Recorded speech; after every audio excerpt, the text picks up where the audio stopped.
almost like Gangs in New York, where you have a Bill the Butcher becoming president in a sense, who was a nativist. That's a terrifying prospect. Well, he's a nativist. You know, a member of the Wide Awakes, they call themselves, or the Know-Nothings.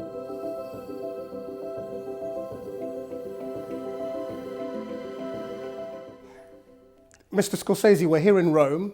You've just come back from the Vatican and you've met the Pope. How was that? Well, it's an extraordinary moment. I happen to admire Pope Francis a great deal. So it was something that was more personal, I think. My family was with me, my wife and two of my daughters. Gaston Pavlovich was there too. He's one of our producers on the film. And a number of other people. But it was, as I say, more of a personal moment, and quite moving, I think. I felt, and I know some others did too. I did mention, of course, that we had made this film. We are showing the film here in a few hours. How that happened, I'm not sure, and how it all worked out, but you have to understand, I only finished the film about 5 days ago. 5 days ago? You finished the... Well, actually, I'm exaggerating, maybe 7. That's an amazing turnaround. I mean, So what happens is that suddenly it's, okay, we're getting to Rome, we're going to see this, I'm going to do that. The Pope actually is going to meet with you. I said, and so this became something that, look, I'm a Catholic from the old Catholic school of mid-20th century. Are you practicing? New York. Not practicing in the sense of daily practicing Catholic, not really, but sort of trying to find my own way. The themes in this movie about faith, compassion, betrayal, they are themes that run through so many of your movies, perhaps all of them. Yes, and I think that's one of the reasons I kept following the thread of the picture. As it was escaping from me, I mean over the past 28 years, as it was escaping, as I tried to get Jay Cox and myself to write a version of the script in 1991, and we just only got maybe halfway through, and I went off on too many tangents in the script. I really didn't understand. I didn't understand. Maybe it was too clear, and maybe it took all that time, and maybe it took, Casino and Kundun and Bringing Out the Dead, which is very similar, I think, and all the way up through the 2000s and the pictures we made there. Actually up until Departed, I think, because Departed reached a level of, I would say like a moral ground zero by the end of the picture. There was nowhere to go but out of that, pull yourself out of it. And the only thing I knew that I was searching for in these films had to do with faith. Had faith when I was younger, the faith of a child, possibly. That transformed during the 60s into something else in the 70s, which then later transformed again, and try to approach it in different ways. So you're searching for something in your own film? Oh yeah, that's basically it. Yeah, I mean, I don't say we're making this film because I'm searching, but I tend to gravitate towards certain material. Not all of them, of course. Some were done because, like Bob De Niro wanted to do Cape Fear, and I wanted to do a sense of an action thriller at that time. Or he also wanted to do Raging Bull and King of Comedy, and they got me involved with those. But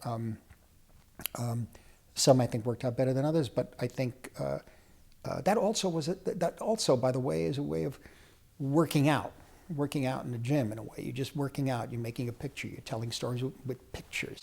They move, they're supposed to move, or they move in your mind through the cut, and so all of this, camera movement, all this use of color, widescreen for the first time, Cape Fear, it was 2:3:5 aspect ratio. So for me, that was all very, very composing in a widescreen with the great Freddie Francis shooting it, and so there's different reasons for making each picture, but the ones that kept me going, the ones that kept me moving along to the point of, people say obsession is not, I guess not, maybe it is obsession where you can't continue unless you do it.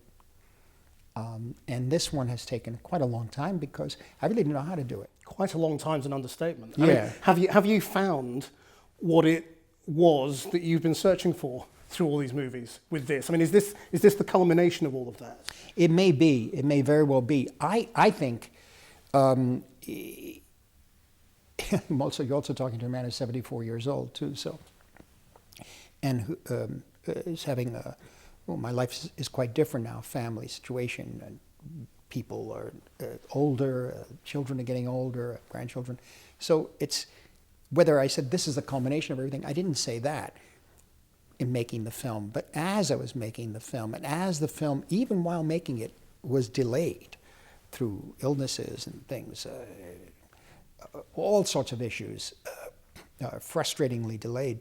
The journey that the picture put us on meant something, or means something, and it also means it's not finished.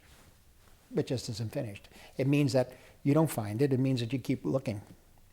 And is there any of you in Father Rodriguez? Well, insofar as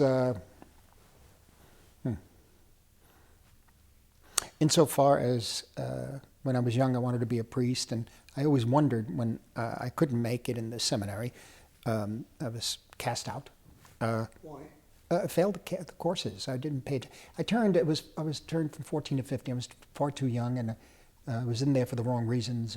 The vocation is something very serious, I think. Most people think, and I realized it was one has to have something deeper in you to really want to be devote your life to others. That's the idea. So I don't know. I just for me, I always found that if these clerics are really caring for the flock, so to speak, then, and they have power, a certain, let's say in terms of Roman Catholic, there's a certain ritual power, sacraments, that sort of thing. If they have to learn humility, how do they get past their own ego? How do they get past themselves? I'm talking about, people who are really trying the right way. Do they? Probably not. Some don't. And the ones we do, we probably never hear of. In a way, you have spent your life, though, serving people, but in a different way through film. And people have talked about you as being a bit like a priest within the film industry. Is that something you buy into? Do you accept the description? Not really, no. No. Well, in you're an academic of film, you study film, there's a lot of wisdom there, and also, your sets are sort of described as people say how silent they are. Yes, they're very silent unless I'm laughing, which is a good sign when I'm laughing there. But I think they are silent. They are like sacred spaces, there's no doubt about it.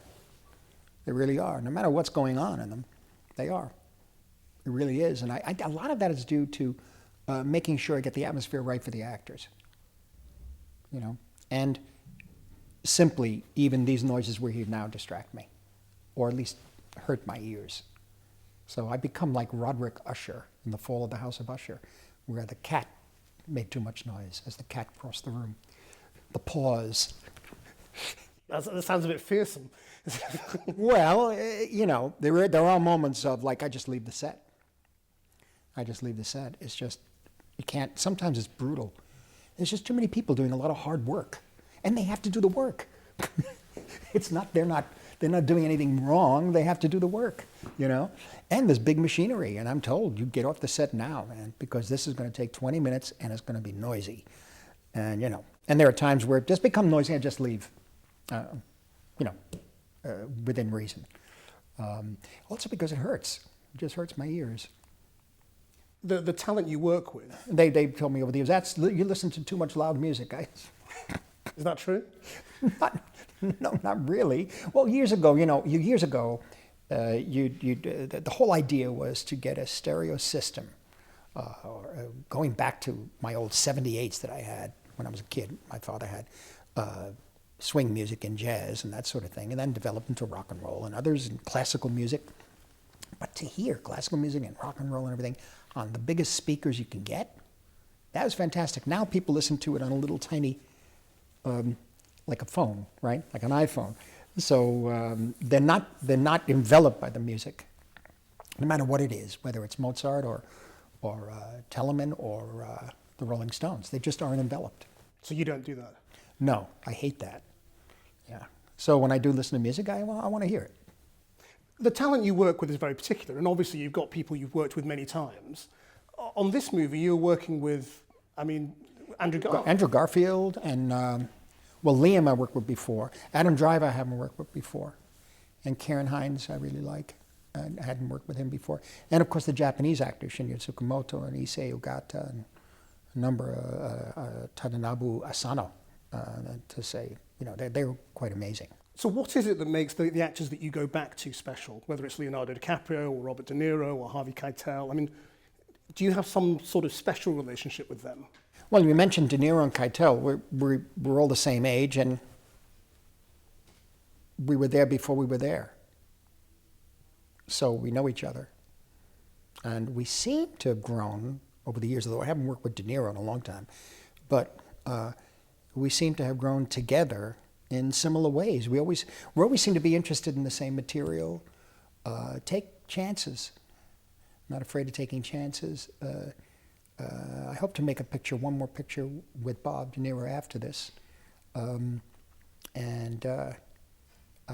It turns out that Leo DiCaprio was somebody who also, even though he's 30 years younger, has a similar sensibility.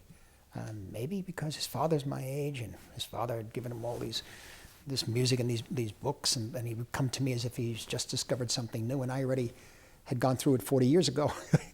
But the sensibility is there, and also the courage and the extraordinary enthusiasm. But all of that's nothing unless you have the talent for it, and he's a great actor. So we became very comfortable working together. I think, when you work with an actor just once, I think it's good. It can be very good. But the way I've made pictures over the years, if you work with that person again, and maybe 2 or 3 times, you really develop into something, Robert De Niro gave an interview the other day in which he said he would love to make a film with Leonardo DiCaprio, and everybody assumed it would have to be directed by you. I heard about that. Somebody told me something. No, we've been talking about that for years, but we haven't found the material. I went off on the road here with Silence, so we tried for years, Bob De Niro and I, to try to find something. But the new one we have, called The Irishman, that unfortunately doesn't have a role in it for Leo, I don't think. And there's no reason why after that we couldn't find something if I'm still ambulatory. Can I ask you what you make of what's going on in America right now with what? With How Donald can Trump? I? Can I? Can anyone? What is going on? Well, of course we're still stunned, So, I guess it's what the woman asked Benjamin Franklin after they decided on the Constitution, and she asked him, "Can you tell us, sir, what we have, a monarchy or a republic?" And he said, "A republic, if you can keep it." We're trying to keep it. I don't know how that's going to happen under these circumstances. It's unprecedented, and there's a great deal of anger. It's a country. Look, everybody's living together in that country. It's not. Take a look at Manhattan alone. The different ethnic groups all living together. There's friction. There's violence. There's community. And so imagine that spread out all over the country. And also, reaction against. Almost like gangs in New York, where you have a Bill the Butcher becoming president in a sense, who was a nativist. That's a terrifying prospect. Well, he's a nativist. A member of the Wide Awakes, they call themselves, or the Know-Nothings. And unfortunately, maybe the establishment itself could be at times compared to Tammany Hall, which worked a certain way. It was a machine. It worked. You know, they get food to the people at a certain time, but they had a lot of graft going on. And who knows? Who really knows what goes on there? But I think it was a kind of an angry reaction. But you know, there's also the electoral college system. You know that Hillary won the popular vote by 2 million. Gore won the popular vote back in 2000. What happened? So do you think he's illegitimate? Not according to our system of the Electoral College. But maybe that system has to be looked at. Not specifically because of him, but for many different reasons. Also because how could you have the majority of the people choose one person and a system decide on another? That's just as an old American speaking. And how do you see him? Because I mean, a lot of people have been saying he's a bit like a gangster. You know, he's this sort of strange character from the wrong side of the tracks. I know. I kind of I've seen him around New York for years. You know, the Trump buildings. He's a big businessman, and flashy and showy and that sort of thing. Really enjoys that. He's a character. Yeah, it's more like a P.T. Barnum situation. Though P.T. Barnum also had his, you know, did a lot of interesting things too, very good things. And but there is that the Music Man. You know, 76 trombones. That's what this city needs. And some people may need the trombone. I don't know. Did you see Robert De Niro's video about Trump before the election? Oh yes, but I can't get into any of that. I hadn't. You know, He's been quiet since. I mean, a lot of people, everyone's gone quiet since. Is the interesting thing. I'm afraid that we all have to go quiet. I don't know. I'm afraid of the big thing. Look, should be talking about silence, but the big thing, of course, is the concern about the restrictions on the press. Ultimately, the pressure could be different. You know, it doesn't have to be arresting people, and it can be different ways. It happened in the early '50s in America, and this is something that just has to be addressed as we go along.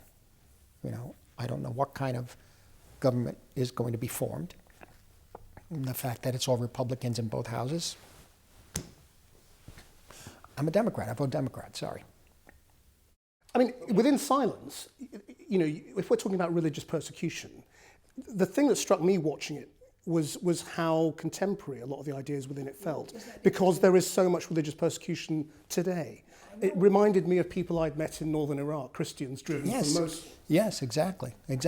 But you know, it's a strange thing. I mean, the film was supposed to be made in 2006 or 2007, then in 2009, then in 2011. And finally, because of many different reasons, we stumbled our way through and it came out now.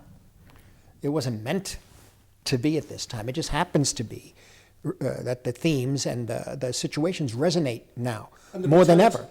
And the brutality resonates, yeah. They're protecting their culture at the time. They're protecting their culture. One of the I believe the order that came out, the edict that came out, I'm paraphrasing, was about the Christian a band. They call them a band of clerics or whatever. It said a poisonous doctrine, which ultimately will erode away our government and take our land and lose our culture. So you realize right after the priests, right after the Jesuits were pulled out of Japan, and they were by 1643, 1644, for 200 years, Japan was on its own. That was it. They really locked down. But one has to understand some of the culture of Japan and some of the history, that they had just come out of 300 years of civil war. It was enough. But they caught on to other elements, apparently, that were at play. And so the brutality is important to preserve who you are. That's what I think in their minds, or any group, to preserve who they are, I guess.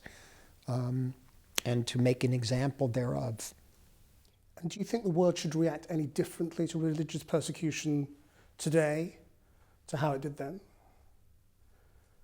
Should we be more active in combating it? It's easier for us to combat it these days, isn't it? Easy to combat it?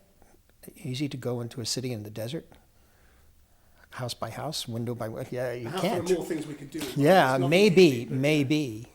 Oh, I think so. There's no doubt. But I don't see how it can be done. I mean, you have to really want to do it. What I mean is that the government, the people, have to really, I think, again, we get back to the word compassion. How far are you willing to go? What are you willing to give up to be able to help the others? Is this a theme of compassion and betrayal and faith that you feel you've satisfied now with this? Or will your future movies keep coming back to? Not at all. No, I think that's what I was saying. I haven't finished it. I mean, that's just what I'm interested in. It's your life's work. Maybe. I don't know if I can do it. I'm just saying explore stories and exploring stories and trying to act them out, work them out. It might mean something to some people. They might say, oh, the style is old or the style is not, the style is new, but it doesn't really, I have no idea. But as long as I'm able to do it, that's probably what I think I know. That's where I feel comfortable. It's been an amazing, obviously amazing 40 some odd years to be able to make pictures that you really wanted to make, you know? Mr. Scorsese, thank you very much indeed. Thank you. Good.